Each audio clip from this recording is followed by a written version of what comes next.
take it away. Can we give it a few more minutes? I mean, okay. Yeah, we can give a few more minutes. Here's a couple more people. Yeah. You know, everybody's always late. Yeah, I mean, it's photographers, man. I mean, they're not. You're supposed to be early, not. I know, right? I know. If there was booze, they would be early. Yeah. This is a BYOB talk. Yes. Yep. There's your buddy Jay Carlson, Nowak. He is coming in. Everybody doing okay tonight? This is cool. This is a good group. Happy spring. If you've gotten a vaccine, congratulations on that as well. I feel like we've turned a real corner. It's not winter anymore. Less people are getting sick, I should say, I guess.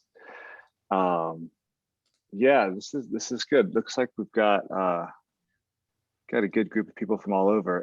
If you're just tuning in, or if you've been on for a few minutes, welcome.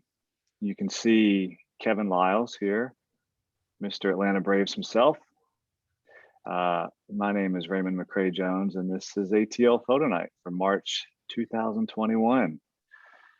Going on so 5 years. Going to be here. Wow. That's right. Yeah, we essentially started summer 2016. I want to know, okay, I'm going to give, if anyone is here on the talk that was physically in person at the very first event, I will mute myself and give you the mic for like 60 seconds. I don't even think John Hijack was there for the very first one. But yes, 2016, the very first one, we were at this little co-working space. And I have to say, ATL Photo Night has definitely evolved since then. We started off with really like an idea to do something, but nothing beyond that. And we formed a good community. We listened to people that were coming and evolved it into what it is today, which is a monthly event free for artists, for not just photographers, but writers, designers, anyone creative directors, photo editors, to come together in an inclusive space that's free of judgment, and just talk about work, show work. And the real goal is to investigate the creative process through conversation. And we do that by talking to brilliant artists that inspire us, and it doesn't have to be, one thing we've learned is that you don't have to be solely inspired by someone who's doing the type of work that you do. You can be inspired by a food photographer if you photograph sports. And if you're a wedding photographer, you can be inspired by, a documentary photographer. So we really try to recognize photographers from all disciplines. And case in point, tonight we have John Nowak, who is an Atlanta-based photographer. I'm not going to give him the whole intro. I'm going to let Kevin do that. But John, you can see him here on the screen, joining us from home. We would love to be, physically together in our space, talking about stuff with John, but we're doing it this way. And it's really been great. So we thank you again for joining us. ATL Photo Night exists because of people like John Hijack, who's also here, who volunteer and help out. Kevin and I run this. It's free always, will always be free. And the best way to follow us if this is your first time is through social media, Facebook, Instagram, and Twitter, and also our website, atlphotonight.com. For now, I'm going to turn it over to my partner, Kevin Liles, and I'm going to let him introduce John, and then we can get to the exciting stuff. What is up, everybody? Thank you for leading us here, Ray. Yeah, I'm having a little bit of technical difficulty. I lose all of the videos when I go to full screen, but whatever, we can deal with that. But yeah, so excited to be here tonight. Quarantine version number 400 and whatever for us, it feels like. But yeah, this is actually our third or fourth we've done official Zoom calls like this. We had a ton of we did daily Instagram talks as soon as the pandemic hit, and we couldn't get out anymore, and that was incredible. And I know a lot of you guys who were there for those are here tonight. So welcome everybody. Really excited to jump into this. And we wanted to go ahead, before we forget, plug next month. We've got Alyssa Pointer, staff photographer at the Atlanta Journal, slated for April. And it's like the 25th. I'll have to verify the date, but it's the 25th or so, that Thursday. So we've got her already locked in. So sorry, I think it's the, just so you know, I think it's the 22nd of April. 22nd of April. All right, that's it. Earth Day. So yeah, that's it. So we'll see you guys there for that one. But yeah, let's jump right in. John Nowak is joining us tonight. And John is a staff photographer at WarnerMedia, formerly Turner Studios. And I know some of his colleagues are on here tonight, so great to see all you guys. And I've been a big fan of John's work for a number of years. I've done some work for Turner, and known him and been around him while he's working, and just seeing his whole process to me has always been fascinating. And he gave me some advice, lots of advice along the way.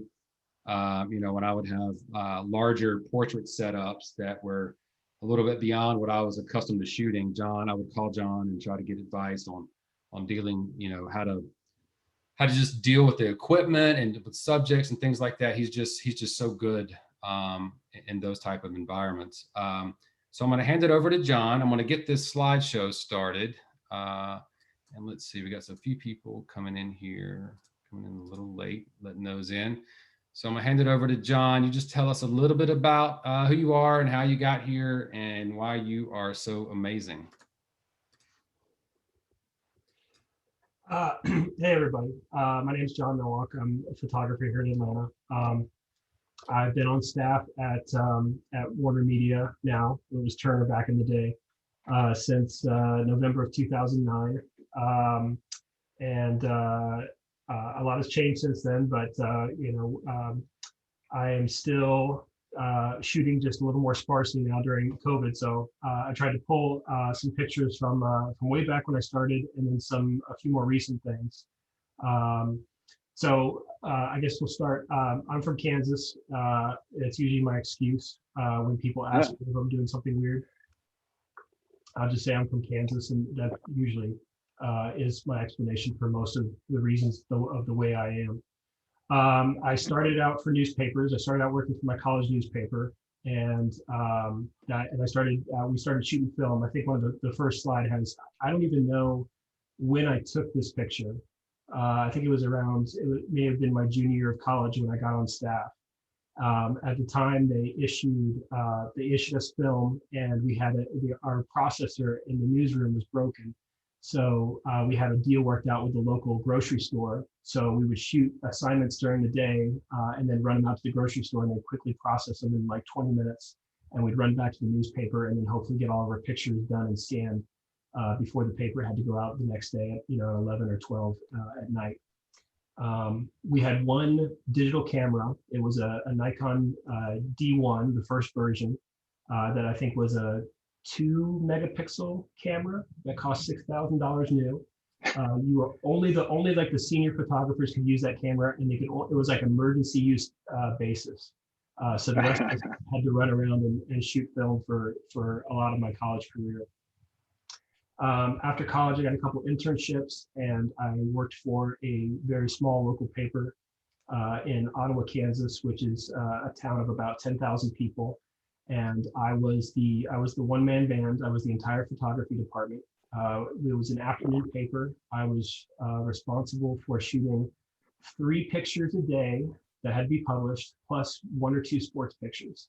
So I woke up at about 7 a.m., depending on what it was, and then I worked till probably about 10 or 11 o'clock at night every day for 2 years.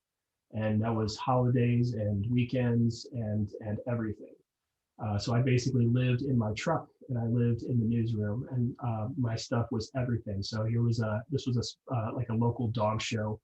I don't even remember what the criteria was, but like 5 people showed up with their dogs, and everybody got a best participation trophy. And then I covered the county fairs, lots of county fairs all over the place, lots of tractors. We had the high school had Bring Your Tractor to Work Day. That was a big one. And then, Hey, John. yeah. What I just had a quick question. Sorry to interrupt. So, what year is this when you got your first job at the Oh, sorry. newspaper? This would have been 2004. And were you the only photographer? It was just Yeah. you? It was just me. I was the entire photography department for the newspaper. Do you feel like Go ahead. that? Because a lot of times when you're first starting out, when you're younger, um, you're sort of seeking a little bit of guidance, maybe mentorship, maybe it's kind of intimidating to start any new job. But I think a job like this, there's a lot of pressure too. Did you find it like it was a good thing, or do you wish you had more sort of like help, I guess? I kept it was Kansas, so there are not a lot of people. So I knew most of the other photographers that worked at the bigger newspapers and for the for the Associated Press. So we would have just like this, we'd have photo nights, and we would come and share the pictures that we'd shot, and we'd talk about our techniques, and share stuff. And I would show I'd hit my ideas and my pictures to the other photographers, and they'd be like, yeah, this picture's terrible, like you need to really work on this, or this is pretty good, I think you're heading the right direction. So even though I was alone, I still had people that were more than willing to give me critiques and feedback. By the way, I was born in Kansas too, actually, in Wichita. I'm sorry. Yeah, and with the first digital camera I used was also a Nikon D1 at my first newspaper job. Really? I did not know you were from Kansas. Pretty sure. Go ahead, Ray. I'm sorry. I was going to say, I'm pretty sure the card was like a 256 megabyte card. Do you remember that? Oh yeah. Or the one that had a hard drive inside the card. Yeah. Yeah. Spinning. Yeah, like this. You couldn't drop it. No. Oh, you were dead. Yeah, no, you were dead. No, you got it wet. All those things.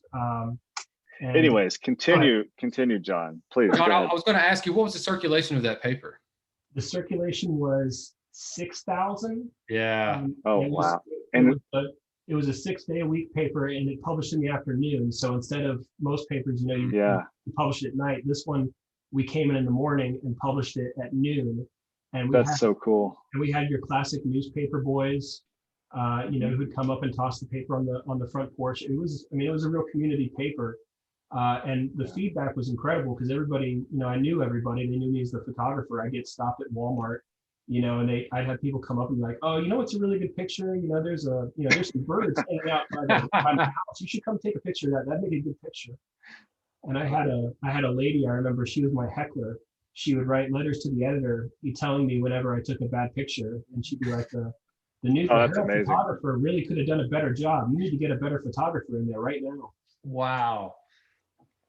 That is incredible. Hey, I'm gonna try to fix this because you guys can see where it says like slide whatever, right? So if you'll give me just a second, I'm gonna. Hey, John, that in that first picture you showed, that is one hell of a side eye that guy's giving you. Walk us through that situation. Did you just run up on him and fucking just blast him? You talking about the dog? No, the guy. Oh, sorry, the cowboy hat. I did. Because I thought it was one of those times. You got a perfect shot, and you don't really want to ask for permission because you want to ask for forgiveness later, and that's exactly what I did. I went up and I got the shot, and I clearly scared the guy. And if I remember, he like smiled, after the next shot, and realized, I was just a weirdo with a camera. That came up and surprised me. So you're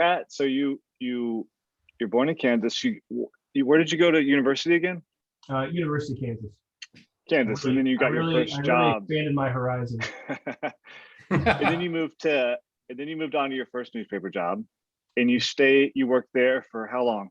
I worked there for 2 years. Let's see. One of my, I covered a lot of. I had a scanner on all the time, so I had to go cover crashes, and fires and any kind of spot news that happened. So yeah, that was another big staple of my jobs. I didn't include any here, but during the day I would go out and shoot pictures like this, and then basically from 5 or 6 p.m. until 10 or 11 p.m. I had to go shoot high school sports. Mhm. It was volleyball and basketball and football and all of them. I know we'll get into this later, but I'm sure that working at a small newspaper, and I started at a small newspaper as well, having to cover so many different things and being able to just, float in between assignments and shoot them quickly and go from a car crash to a football game to a Kiwanis meeting, is all part of working at a small newspaper. And those kinds of skills, I know for me, it's helped out in covering so many things. And I'm sure for you, it's been the same, right? Like being able to, adapt quickly and just, figure things out on the fly and get things, gain someone's trust quickly or whatever the challenge is. Has that been helpful for you, throughout your career? Yeah, definitely being flexible and trying to find things that work within a limited time frame and a limited budget. Uh, that definitely helps. But on the flip side, I was never properly taught how to light things. Mm. I was never taught business aspects of photography. Some of those things I had to start learning once I left the paper and moved to Atlanta. Got it. Yeah, I understand. And how long was you may have said this already, I'm sorry, how long was your entire newspaper career? Uh, let's see, like counting school. No, I meant just like small newspapers before you moved on. And I guess technically it lasted. I mean, it really lasted about 2 or 3 years if Okay. you include internships, and then I freelanced for a few newspapers before I started at WarnerMedia. So maybe 5 years. Okay. And taking portraits like this one, everybody knows the word portrait if you work at a small newspaper, right? Was part of Yeah. the game. Well, you got to do, for a newspaper, if you go classic photojournalism, which was how I was taught, you have to photograph the subject as they are. If anything is tampered with, if it's not as authentic as possible, meaning that maybe the subject, they're known for making quilts, and you show up and they're making a quilt, and you're like, well, they tell you halfway through, like, I never make quilts like this during the day. I only work at night. You're supposed to say, oh, well, then I need to come back and get you doing it when you would actually do it. I don't want you to reenact something for me. So when time constraints weren't that way, you would have to do a posed picture so that the audience clearly knew that the picture was posed and you weren't trying to manipulate the news. So you would do portraits like that for the newspaper, but they were always pretty on the fly. When you got to do sports portraits, you could be a little more creative and kind of have fun. And there were whole subgroups at the time. For you kids, you don't know about Sports Shooter, but that was the big thing for all of us. 15 years ago was to go on Sports Shooter social media site and share all of our cool sports pictures. And there goes my camera. There it goes. Yeah. So when I would do sports portraits of the local high school kids, that was your chance to kind of play around and mess around with lighting. This was she's a cross country runner, and I think this was about a 1 minute exposure that we did. I did light painting with a flashlight, and I had to explain to her, I'm like, okay, I need you to stay really, really still for a whole minute. And then the next one was okay, there's Victor. This was a whole like a big spread that we did for the newspaper. We highlighted all the big athletes in the county. So it was fun. I got to go around and pose all these pictures, which was something I not normally got to do, and play around with lighting. And Victor was great. We got a good sky because it was a storm rolling in, and I lit this with a couple alien bees and my old power generator. And Victor, his little brother Simi, who was maybe like 10 years old at the time. Victor was like 16. His little brother Simi was the one tossing the ball up in the air to get him to kick it. And Simi is now a NBA player for the Boston Celtics. Wow. And Victor didn't get a scholarship in soccer. He actually got a scholarship at Kansas State. So he played basketball collegiately for Division I too. Well, that's an incredible portrait, if you will. When you could get the sky, to get a sky like that and to light it. I mean, that's really nice. When was this shot? Like 2005? Yeah, 2005 or 2000 fall of 2005. Yeah, that's really nice. Not even any motion blur on the ball. There's some on his hand. Okay. All right, if you say so. We'll let it slide. I mean, I can take a picture I took 15 years ago now, right? Oh, that's great. That's great. And now was this a newspaper photograph as well? No. So, okay. So we moved to Atlanta in 2006, summer. And I started, so work was slow because I moved to a big city where there are a lot of photographers. So I started doing some of my own projects, and I wanted to learn more about lighting. So I started assisting some local photographers like Zach Wolf and Nathan Bolster and Chris Stanford. And so I was assisting on the side, and then I started doing lighting projects to try and get better. And one of the few stories I got, I shot for the AP, I think once or twice when I moved here, and I met these artists. They were they were super Christian rappers. They were trying to do crunk Christian hip hop, or Christian crunk. So I photographed several of them and did a whole project on Christian hip hop. And let's see, I think the next picture. Oh yeah. And then after that, while I was assisting, so hip hop was really big in Atlanta. I mean, it still is, but it was huge when I moved here, a decade ago. So most of the shoots we did were for, for The Source, for Vibe, for Double XL, for any number of record labels, Outkast and Ludacris and Gucci and all those classic people. And one of the only calls I got for a magazine was to shoot OJ the Juice Man. And I got to run around with him. I was super excited because they teased me because they're like, it might be a cover picture, but it was not. But I got to run around with OJ all day. And I remember at one point he told me, he was like, yeah, I'm going to leave. And I was like, well, can we get some more pictures? I was like, you're going to come back? He's like, yeah, I'll come back. We were at like an abandoned parking lot, in Southwest Atlanta. Sure enough, he rolled up like 90 minutes later, and he took me back to the compound, and we shot these, later at night. And after a while, I'd probably been shooting with him for like 6 hours. He kind of looked at me, and I kind of looked at him. I could tell, like, okay, you can leave now. That feeling, when it's time to go, right? Exactly. But he was great. Now, I wanted to ask you, you mentioned assisting. How important was assisting in your progression as a photographer? I mean, I think assisting is one of the most important things in terms of the type of photography you want to do, because it teaches you so much about the way other people. Well, one, you get paid to get educated, basically. Yeah. And you can learn so much by watching and helping and figuring out how other photographers and other assistants work. And I think it's just one more tool in your toolkit, when you can figure out how to light for a sports picture, or how to use HMIs when you've got to shoot something fast motion. Those were all really invaluable to me. And I was lucky when I started, I called up Zach Wolf or Nathan out of the blue, and I'd seen an article about them being a local photographer, and I was like, hey, I'm from Kansas, I don't really know lighting, but I like your I like the work that you do, would you let me come assist?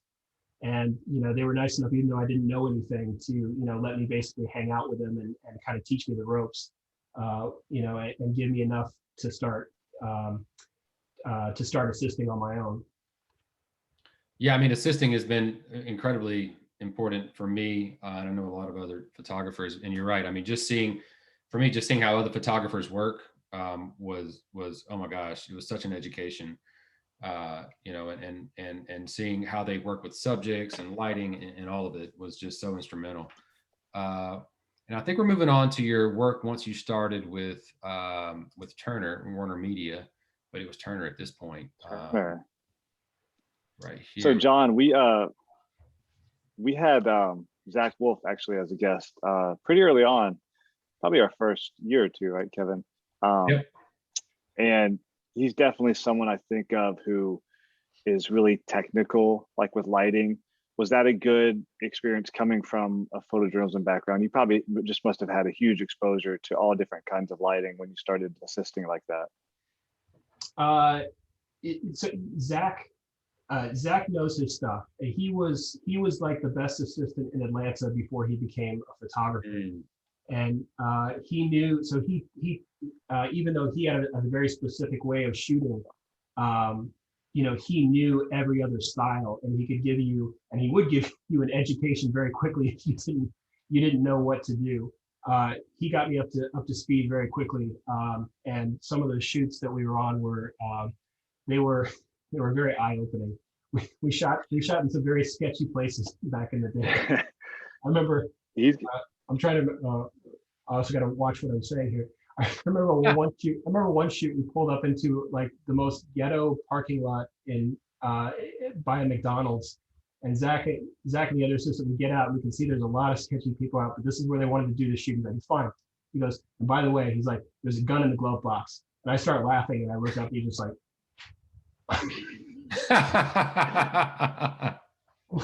Like, what did I get myself into? He's got some stories.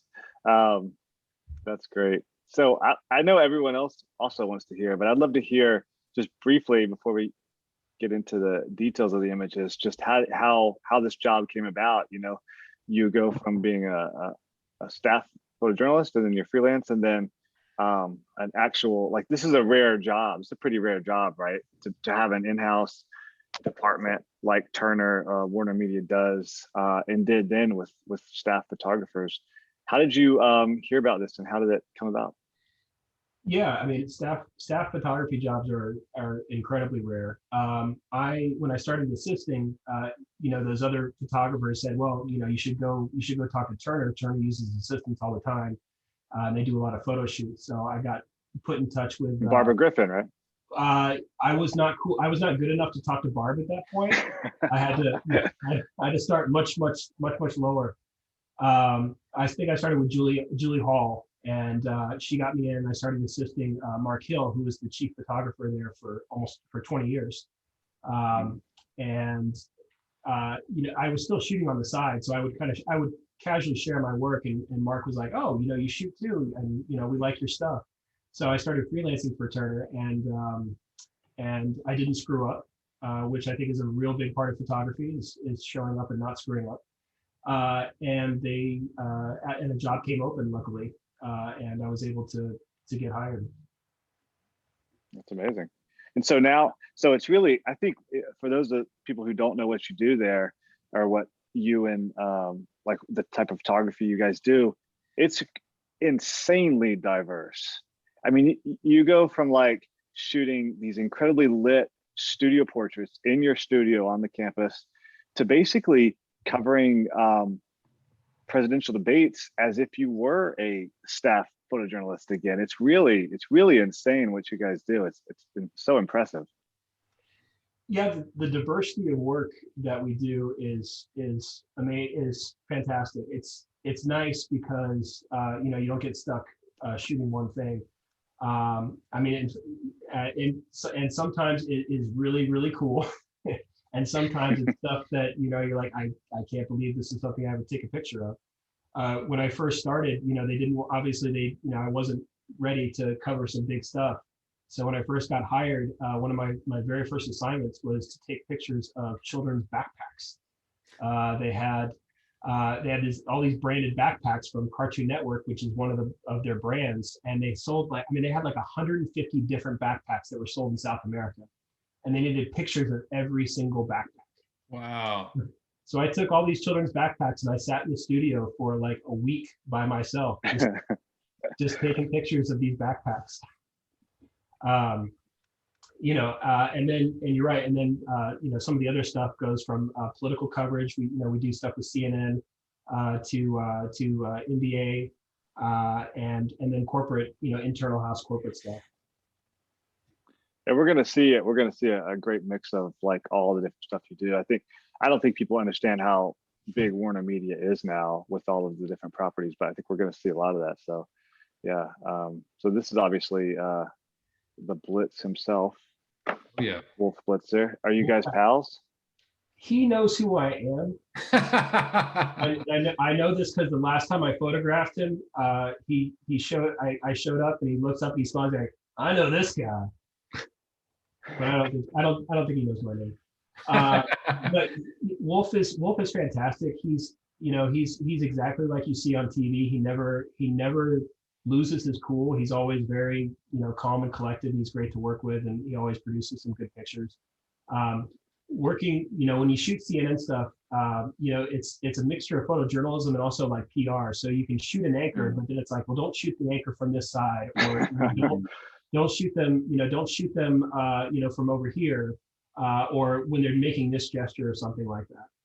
It's like marketing photojournalism. It really is. And I was, I got used to, I've never been the kind of photographer who motor drives a shot. I was always taught that if you're a good photographer, you can find the right moment and you can wait for it. So you sit there and you be patient. And with some of these anchors, I found out, you'll take a picture and it looks fine, and you get in there and it's not the most complimentary picture. Like, they have to look bold and daring and and attractive and confident. And all of a sudden, instead of picking that one picture, you really do have to shoot 10 frames a second to try and get that one shot that makes everybody happy. Yeah, plus with someone talking, right? I mean, with the way their mouths move, every tiny little movement can change the meaning of the photo. So that's always hard to get especially, and of course, it's not like, newspapers, you just get the one you like and, the editor likes it and it gets published. I mean, it's got to be approved by the person in the photo. That's always the hardest. Yeah, and you're shooting editorial, you shoot the picture for the most part that you want, and the subject, doesn't really have a say in the picture. Exactly. When you're shooting for PR and marketing and for a corporate client like we are all the time, it's come back like, oh, so and so didn't like the pictures you took, and we're going to need to reshoot it, or they didn't select anything, so we're going to have to find something else. So you get that feedback really, really quickly, and and try and do your best to to get it right the first time. So my first few years at Turner, I didn't, like I said, there was a big diverse set of stuff. I did shoot on a lot of TV shows. We had a lot of unscripted shows. I had a lot of events. And then the kind of pictures that I would do would be, they'd be in studio, like headshots, and then like pull-aside portraits. So, some of these things would just be kind of quick. Elmore Leonard is on the right there. That was just, that's a real newspaper shot for me. It was, find a good framing and shoot him, in the best light you can find, which was just in his office. Meghan Markle on the left there. I think she was just a quick pull aside at an event. And just, the lighting is not perfect, but you try and make the best do with the 5 seconds that you have in the hotel room that you're staying at. For like this portrait of Megan, I really like it. When you have just a couple of minutes like that, how do you? I mean, some people you say, okay, I'm going to take your portrait, stand there, and they have a wonderful look like this. But do you, like with her, was it difficult to, and just what did you have, a few minutes with her to get like an expression like this? Was that something you had to work for? Yeah, I think I had her seated on. There were 2 corners in the hotel room that didn't look like a hotel room. Mm-hmm. And I think I seated her on the couch, and I thought I had a decent shot. And she asked, can I see the picture? I showed her, and she made a face like, I clearly don't like this picture. And I was like, well, do you? I don't remember if I proposed or she. I've got another idea. So she stood up by the window and backlit her and lit herself. And the backlighting was obviously tricky. It's a little too much, but her expression changed immensely, and she was much happier, about just the fact that she got a pose. She got the pose that she went the way that she felt comfortable. Yeah. And that's something that, it's always a struggle when we're shooting people nowadays. You have an idea in mind, and your subject does too, and sometimes they don't match up. So you do your best to compromise, I think, because it may not be the perfect shot, but you might get way more emotion out of your subject than you would have, not compromising. I'm always interested in this, like if with especially photographers who shoot a lot of portraits, is there anything that you rely on? I mean, not a shtick, but like something you do that helps subjects relax, or to make them feel comfortable, or to gain trust quickly? Is it, I don't know, maybe it's jokes, or I don't know. But sometimes photographers have a unique way of getting in with people very quickly, in a matter of minutes, to have them. And of course, as the more experienced someone is being photographed, they can turn that on and turn it off very quickly, like an actor. But sometimes you have people who are not used to that, or not good at that. Do you have anything that you know of that you try? It may just be your natural charisma, but something that you do that helps with that process? When it's real people, when they're not quote unquote talent, Sure. yeah, I think I definitely try and put, and sometimes you have to be silly, sometimes you have to be stupid, sometimes you have to be very genuine, and just talk about, sometimes you just talk about yourself to make them realize that, you're a real person and you do care about it. I do want people to like their picture, honestly. Mhm. If it's talent, I used to kind of try and do that, and I realized that talent have done this, have had their picture taken so many times that I don't think it really, you can be personable, but I don't think there's any amount of jokes that you can tell to make them, really, really drop their guard. It happens once in a while, but in most cases with talent, you have a few minutes. You may have 30 minutes. And, I think you just try and convince people the best that, you don't have to like me, but I hope that you at least respect what I'm trying to do and, what we're trying to create. Yeah. Mr. Moving Bell. on. Moving on here. I love this portrait here. So he's a good example of somebody who is talent, but he's also a very down to earth comedian. Yeah. He knows his looks. He knows which way to do it. He's also very open to things. The funny thing about him is that this shot, I shot him.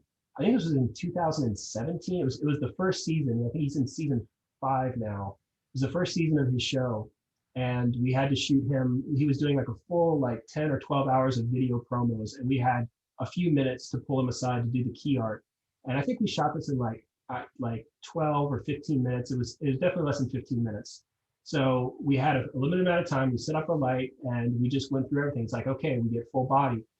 We get 3/4. We shoot him close up. We get him happy. We get him looking this way. Get him looking, you go through this entire gamut because you got to get as much coverage as possible because you don't know what they're going to use and when you're going to get a chance to photograph him again.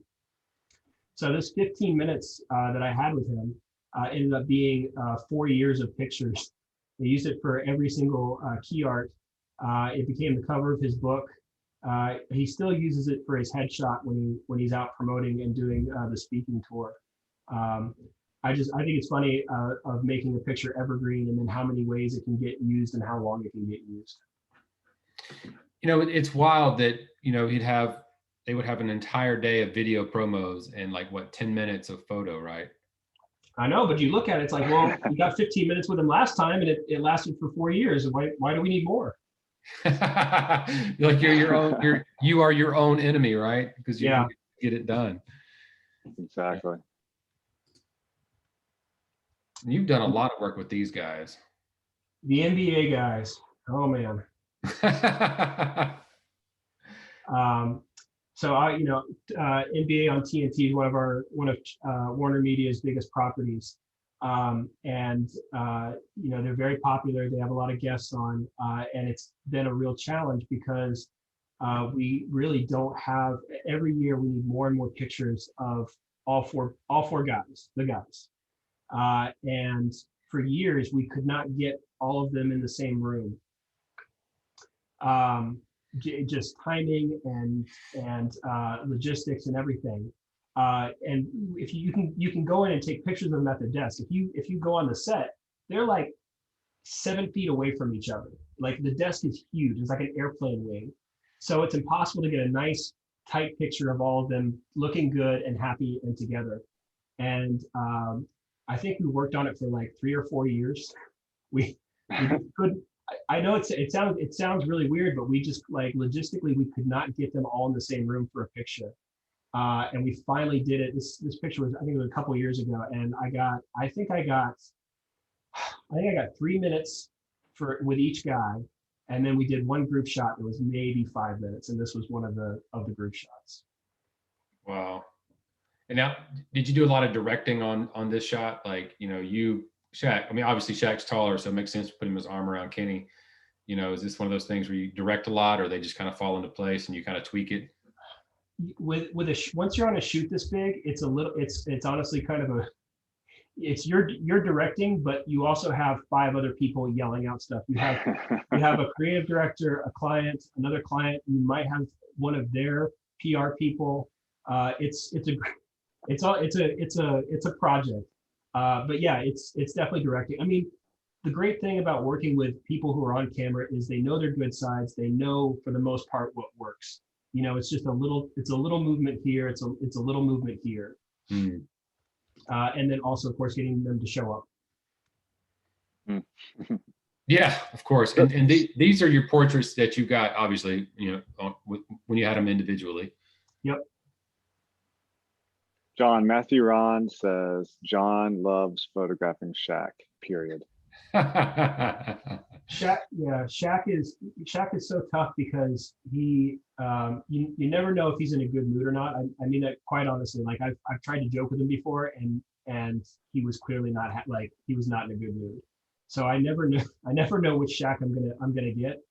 So I'm always the butt of the joke. One time I was on set and I was bent over. I was checking my cameras and I heard like these giant.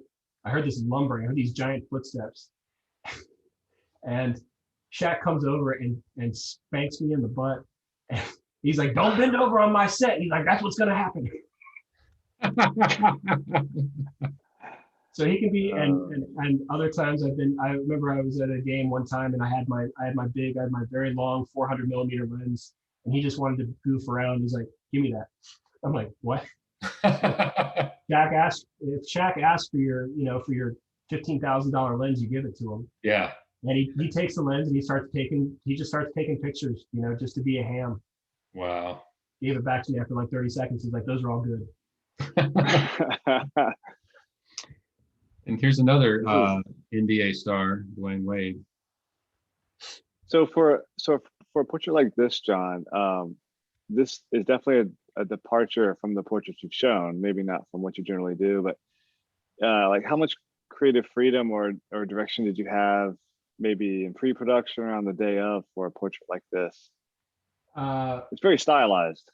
Yeah, I didn't, which was why I think I was able. I think Matthew, who asked that last question, was the photo editor on this, and I think I kind of hinted at him that I might do some color, and of course Matthew was kind of like, "I don't think that's such a good idea." But I think he had Matthew, explain yourself. But I think he had a meeting. I can't remember. I think he had a meeting, and so he couldn't be on set. So me and Jessica, our intern, did a quick setup. And in fact, we shot. There was no space. I think it was a classic shoot. We had like 5 minutes.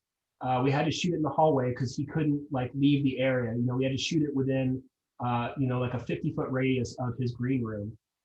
And they were setting up an event in like one of the studios. So there was literally like people setting up like tables and chairs. And then we were able to put this seamless and lights up over in the corner. And Dwayne comes on set, he sees people like, there's like a dinner set up over here. And he's like, yeah, okay, just hang out over here for a second. We'll take the picture.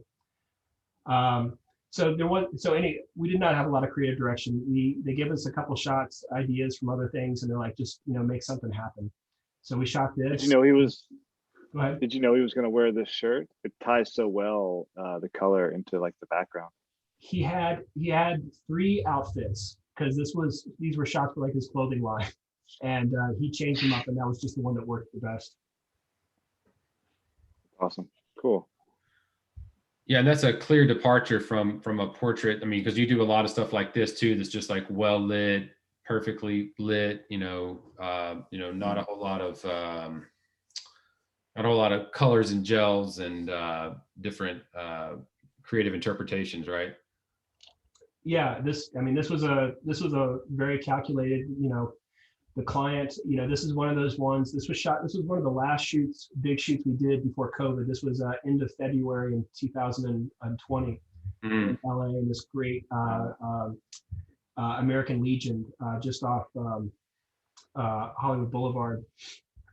And this was one of those ones where you set up a shot, and the client, and you have stand-ins, and you say, well, we're going to put the talent here and here, and you light it, and you take a shot, and you show it to the client. The client says, no, can we move this? You tweak for hours, and hoping that you get something right.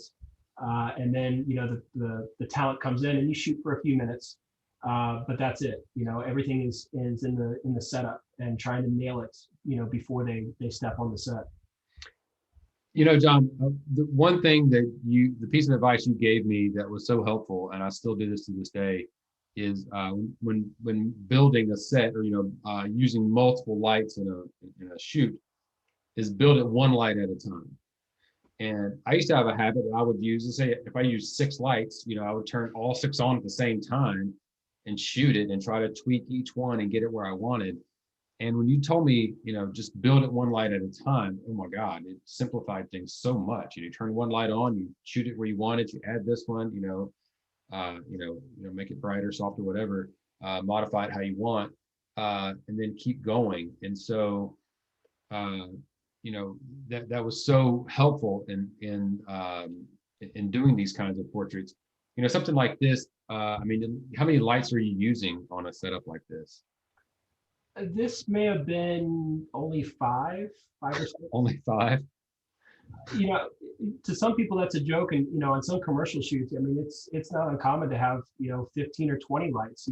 Just pulling crazy amounts of power, and sometimes pre-lighting a shot for like days.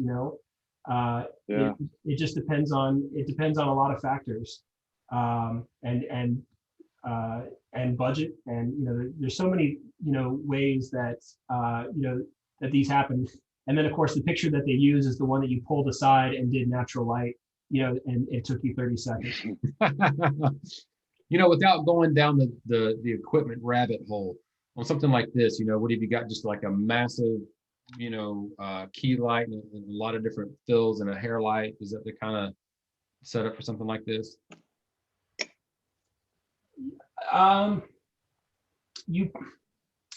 Lighting, I'm trying to think of a good answer to that. Just like fashion, lighting goes in and out of style. And that's something that we try and do all the time at WarnerMedia. We look at what's popular and what's not, and what works. And there goes my camera again. And what doesn't. So it's a mixture of things. I guess that's my way of saying we're fluid. Like I don't think there was a hair light on. There's not I don't believe there was a hair light on Ben. Thank you. Yeah. Dropping names here. That there was no room over there. Like that light was busted against the bar, pushed up as hard as possible to get out of the frame and the mirrors. Yeah. And that's just the light, coming overhead. I see. It was more functional than anything. And in a case like this, they knew they wanted the shot at the bar. So you do whatever is necessary to make them look good and make it possible. If you've got to cut things out, if you've got to modify a light, if you have to bounce something, you just kind of make it work. Mm-hmm. Well, it looks exquisite. That's perfect. We've got a I mean, we're going to run past 8 o'clock, and we've got a few more No, slides. nobody wants to do that. Let's move on. and also, guys, if you have questions, put them in the chat. The way that this full screen is working, I don't have access to the chat menu right now, but as soon as we're done with the slideshow, I'll take a look at those and we can ask John some questions. Yeah, moving right along here we are with this lovely portrait. If you want to tell us a little bit about this one. So this was the same shoot, and okay.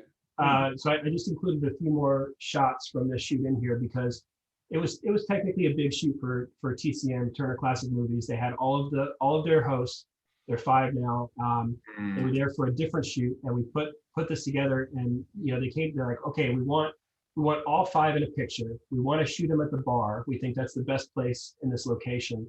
And then we want you to pull each person aside somewhere in the location and get a second editorial picture. So that's one of those things where photojournalism kind of comes in. You're like, okay, I have to get this shot. I've got like 10 minutes here, and I can't leave the location. So I have to make a shot work, and it has to be in this amount of time in this location. What can I find that's going to work, for their needs? So me and the assistant, we just walked around the building and tested shots. We're like, okay, we'll put Eddie by the pool table. We'll put Ben on the roof. We'll put Alicia by this window. We'll put Jacqueline in the theater. And it was real quick. I'd go in, I shot them for maybe 5 minutes, in each location. Then we did the bar shot. The whole shoot was under an hour. I think it was under an hour. Wow. That's what's so incredible about so many of these big shoots is how quickly they have to happen just because of scheduling and just all the moving parts. And people are astounded to know that you get, 5 minutes to photograph a celebrity, and you've got 90 seconds or just some crazy amount of time to try to make some magic happen, and here we are. Let's see. That's awesome. Yeah, this is a wonderful, looks like this is a BTS shot, right? Yeah, it's a good example of John, of a lot of stuff that you guys shoot that maybe people don't think of. You're oftentimes pulling back and intentionally showing, like the cameras and the other BTS stuff. Yeah, just trying to get a nice little picture that'll will work somewhere. We always try and big old motto of under promise and over deliver. And hopefully that work speaks for itself. TCM likes working with us, and they always call on us. So I think we're doing okay so far. That's beautiful. Moving on to Blake Griffin, NBA star. You've got several portraits included here of some work you did with him. This was the first shoot that I had during COVID. So we basically, completely shut down like everybody else. And production, I think, started up on this show in August. I can't remember if it was August or September. And, they try to do COVID compliant and everything. And they're like, we need a picture of him for the show. We have no budget. So you can't have any assistants. You'll have to bring your own lights. You've got a little bit of time to shoot them. It was still nice, but it was right up our alley. So they were shooting the show in this building in downtown Atlanta, and I rolled my 500 pounds of gear up the elevator and set up in this old conference room. And one of the PAs was nice enough to come over and stand in and do some tests for me. And that was it. Blake showed up, and I shot him for maybe 15, 20 minutes. They'd agreed upon the wardrobe and everything. And that's what you get. So just like Kamau Bell, you just try and shoot a variety of stuff, and try and hit every single action that they might need, and hope that hope you get something that they really like. Yeah, I'm sure they were happy with this. I mean, this is a lot of different options, and what few minutes you had, right? Yeah, you did. And you talk about personalities. There wasn't much time for Blake basically showed up with his brother, and we pinned, or I taped up some of the ideas on the wall, So he kind of looked at some of the ideas, some of the photo ideas. He walked in and he just turned it on, and just kind of went for it. And there was no, there was no rapport in terms of trying to ask how I was doing and trying to be friendly. It was like, well, this is what we're here to do, and hopefully, and you trust me to try and get the most out of it. Do you do a lot of like storyboarding, or putting together like a lookbook or whatever you want to call it, of frames that you like, images that you like, in preparation for a shoot or something like that? Yeah, our creative team, our Michael, our creative director, and Keith, my boss, and all the photo editors, many of them are on here right now, are really good at pulling pictures. And you don't see the work that they do behind the scenes, but I mean, they will spend days, hours and days, like pulling pictures and be like, okay, we like this shot that we saw in GQ, or we like this key art from this from this FX show. Can we try and do something like this? Yeah, and you bounce around, like Ray was saying earlier, from NBA to politics to entertainment, all of it. And of course, I'm sure this is studio work. No. This is not, huh? Yeah, this was. I was hoping that I was going to get clearance to show you the most latest key art, but it hasn't been approved yet. So the last thing that I did was that this was shot during the inauguration in January. And they, of course, COVID, they had no money, we had no assistance. And on top of that, the Capitol riots were a couple weeks before that. So DC was basically shut down. So we were looking at that and like, okay, we've got you a hotel room in the hotel that they're at. But we don't know. I knew that I might have to walk like 4 or 5 blocks through security lines, through like National Guard, and I did. And I wasn't going to haul 500 pounds of gear only to get stopped and, said, well, you can't go this way. You can't bring that in here. So I took a tiny Ellen Chrome battery pack and a couple umbrellas, and I set up the most janky looking set in this hotel room. I mean, it was taped together. I took like, I don't even want to show you the picture I took. It was so bad. And you were like, fix it in post. Well, that's what everybody says. Yeah, because they wanted key art. They wanted a gallery. So with a couple umbrellas. Oh, and we didn't have a seamless. So myself and the client had to walk down to the only photo store. It was like 8 blocks. You couldn't drive anywhere. All the streets were shut down. So we walked down to the only photo store that's open. We buy a 9-foot seamless and we put it over our shoulders and we walk it like 8 more blocks back to the hotel. And then we set up this area, and then we set up in the room, and I think we had a 6-foot wall that I could work with. So we shot them against a 6-foot wall with a piece of white that I had to cut out and a couple umbrellas. And our retouchers do amazing things. They make us look much, much better than we are. Is this the shoot you said that a picture of the set should have been on that Instagram account, Shitty Rigs? Absolutely. Oh man. Hey John, while we're looking at these last few, there's a question from Paul, wondering if you could touch on how yourself when you're on staff, sort of in-house. Sorry, repeat that. Copyright of images, ownership, who owns the images you make when you're in a staff job like yours? Not me. The company, yeah. The company owns. I mean, I can show pictures as long as they've been cleared, but the company owns everything. So I do get emails occasionally because my byline is on these photos that researchers find. I'll get an email from some publication or some advertising thing like, hey, we want to use your picture, and I'm like, okay, great. Like, let me forward you to our lawyers because I have no I have no control over it. Yeah, it's not like it's being staff at a newspaper where it's like a shared copyright or a limited, for a limited time copyright. Yeah, it's kind of like, I mean, if you were freelance, that happens a lot too, where you're hired to do a job and it's a buyout and they own everything. They're paying you for that. Right. You know, and it's fine because most of the stuff we do is very specific. You know, if you take a picture of a celebrity on white, you know, maybe a different publication can use that picture, you know, in a magazine in 9 months or something like that. But when you're shooting very specific people in very specific areas, like, you know, it doesn't always lead to resales because they can't use it. That said, you know, it's always nice to see my pictures, you know, show up in other places, magazines, or in print somewhere else, even if I didn't, you know, get any money for it. Right.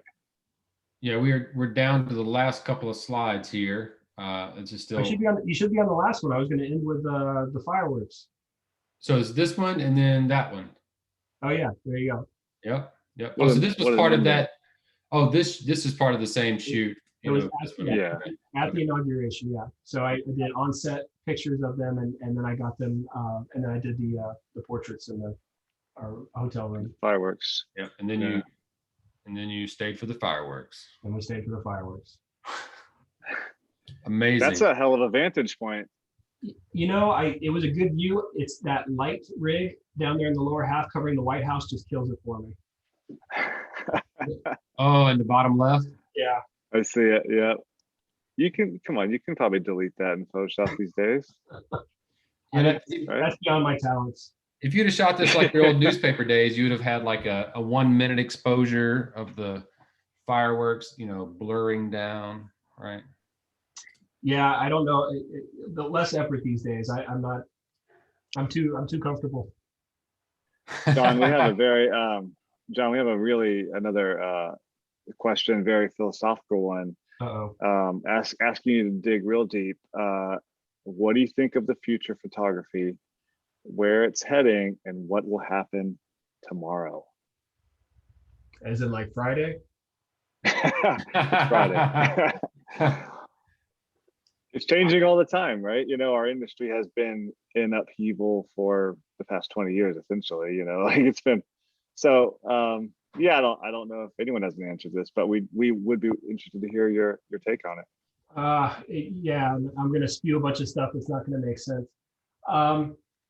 I feel like 10 years ago, you know, once Instagram and digital photography started coming out, and I remember when the Red camera came out, people were saying this was the end of still photography because they'll just shoot video and they'll do you know, screen grabs. And then Instagram came out, and all of a sudden we as human beings were taking more pictures than ever before in history. So, you know, every time I hear about, you know, there's a drastic change to photography, I don't think that's the case. I think it just keeps getting, you know, bigger and bigger. And the great, you know, when I was coming up, it was also, you know, people are going to be stealing photography and not pay for it anymore because it's so ubiquitous. But I feel like we've gotten so specific that people are paying even more to find the right photographer for the right look, and still paying to shoot on film, or, you know, or to you know, just to get that Instagram quality that they really want.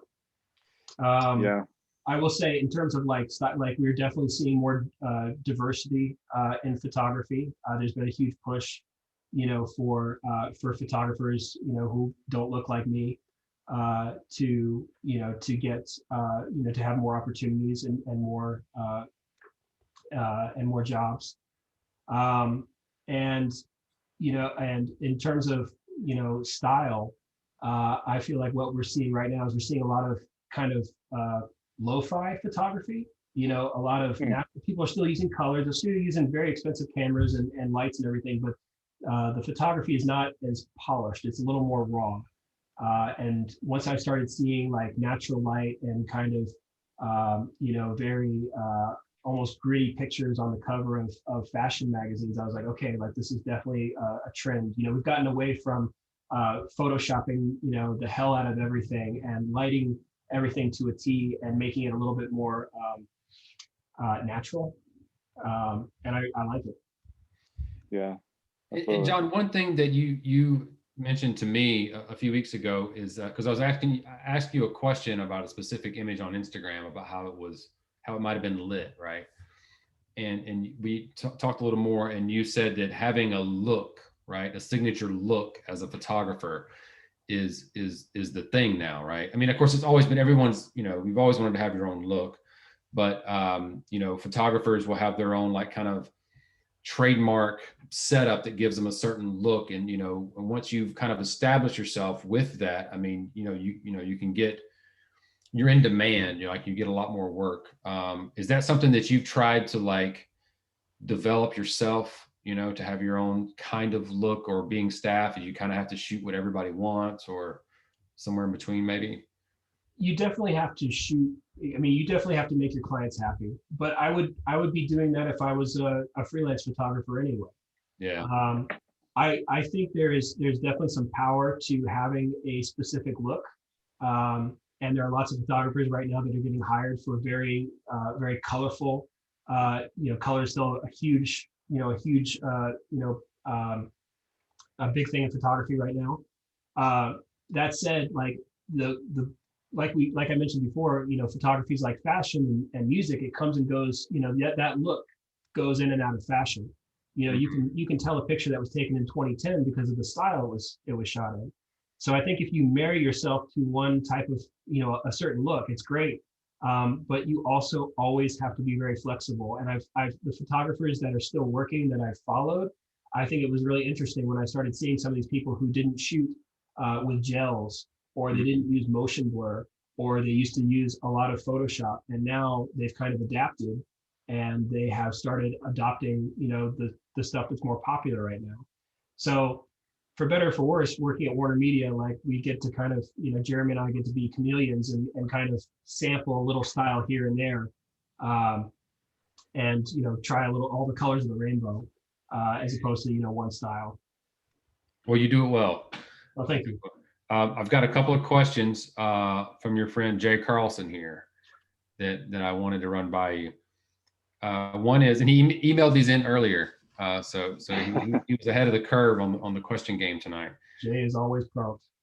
What's one photo opportunity that you wish you had captured but weren't fast enough, and then the moment passed?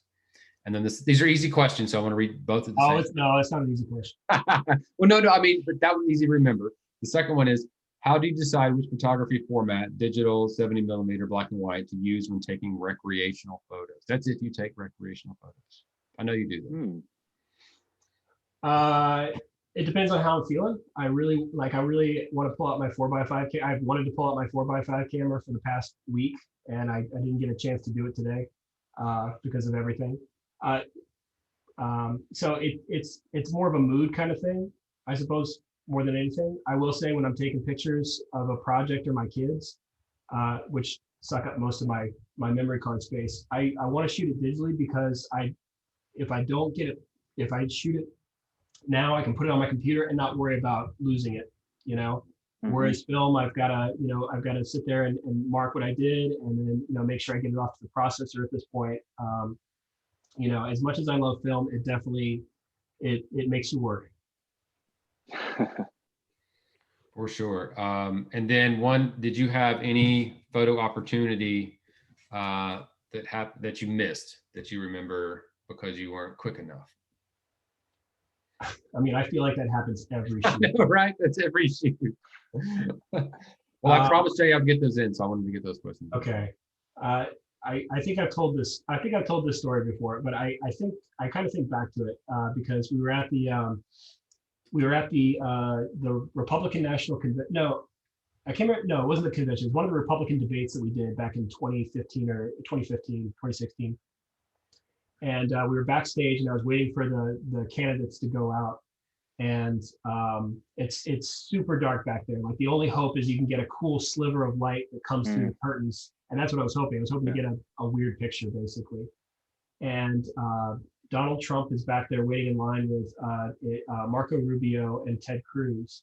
And Donald sees me, and he immediately, he's like, hey, take my picture. Get my picture with Marco. And this is after he has, like, completely belittled, Marco and Ted in terrible way, and their families, and he's just super happy. And he pats Marco on the back, and Marco kind of like, you can see he starts pointing like, okay, like you're gonna be this guy, fine. And he like shakes his hand like vigorously. I mean, like up and down, like just smiling right at him. Marco finally starts laughing, like he really gets him going. And he's like, come on, Ted, come on. And this was after he, said really bad things about Ted and his family. And Ted is just sitting there stone faced. I mean, like Ted was not going to play that game whatsoever. But he was just shaking. And I took my camera out, but I didn't have a flash on. So I took a couple of pictures that were severely underexposed, basically to look like I was taking some pictures. But the image in my mind that I could clearly see, was him, after he's saying all that stuff, just making Marco smile. And then, Ted just like, I absolutely not. I don't like you. I'm not going to play that game. I just remember that moment. And now I look at, what politicians, the politicians have said, in public now and how they act and behave. And I always think back to that moment of, I really don't like you. It's back. I don't care who knows it. And, what they say and what they do nowadays. Yeah, we all have photos that haunt us or non-photos that we missed, right? Yeah. Ones that got away. If you guys have any more questions, you can throw them over in chat. I can see it all now. So if you have any, let us know. One interesting fact about Nowak, I don't know if everyone knows this, but he is an ultra runner. He runs these crazy ass, like what, 100, 200 mile? What's the longest race you've run? 100. 100? Wow. What is that? That's like 20. How many hours is that? That's more than 24 hours, isn't it? Well, I'm not a good example. So, people can run it much faster than me. Yeah, it's like a day. That's crazy. How long you been doing that? I think I did my first ultra in 2010. So about a decade. Yeah, Matthew Ron said he had to cook you cheese sandwiches for one of these runs. He wanted to remind you of that. Yeah, I owe Matthew dearly. He was my crew on my first race, and I remember showing up at like 2:00 in the morning at one of the aid stations in the middle of the night, and Matthew's over there, and I'm like, I think I need to rest, and I'm just disgusting. I'm just like muddy and sweaty and probably bloody, and he's like, it's okay, just lie down in the back of my car. That's how those ultra races are, though, man. Everything goes off the rails. You just try to, all you can do is just try to finish. Any questions for our talent tonight? Our wonderful talent. Well, John, it has been incredible having you on here. Seriously, I've been trying to get you I know last year didn't count, but prior to that, for at least 2 years, to come in. One question we had here, John Hijack asked is what's your go-to travel pack if you have one? He's talking about like work, like not for not for like fun travel. Like how many cases, what's the average weight, like whatever. But like, do you have a go-to travel pack that you have like ready to go for shoots? Oh, okay. Yeah, this is work travel. It really depends on the job. We've really messed around with trying to get, with getting down to like just a couple bags, if you could be super, super portable with just a couple lights. And then if we have to go bigger than that, then we will try and rent, gear in whatever city we're at. I ramble. Ramble. Hello. Well, I think that does it for tonight. John, this has been amazing, taking us through your creative process and showing us some of your best work. Thanks, John. Yeah, it's really cool to see, and it's so cool to see another small town newspaper photographer. Kansas. Yeah. Yeah, we got to talk. I feel like there's. That's right. We got to stick together. Yeah.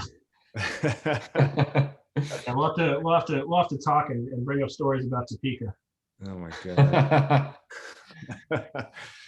Well, thank you guys so much for showing up tonight. We had a stellar attendance. I think half of them were WarnerMedia staffers and editors and fans out there, John. Yeah. Man, Thank you. Nowak Yeah. fan. Thanks to all my coworkers who showed up, and thank you to Ted for not heckling me. we should have That's- we should have left Ted's mic off on mute the whole time. Yeah, no doubt. No doubt. Oh man. Oh, important question. Who is John's favorite person at WarnerMedia to work with? Oh, stay away from that one. Oh man. That's And leave. leave meeting. Leave meeting. All right. I love you, boss. You guys have a good night. We're going to be back here April 22nd, April 22nd. 22nd. Alyssa Pointer. Yeah. Mark your calendar. Register tomorrow. That's it. That's it. Yep.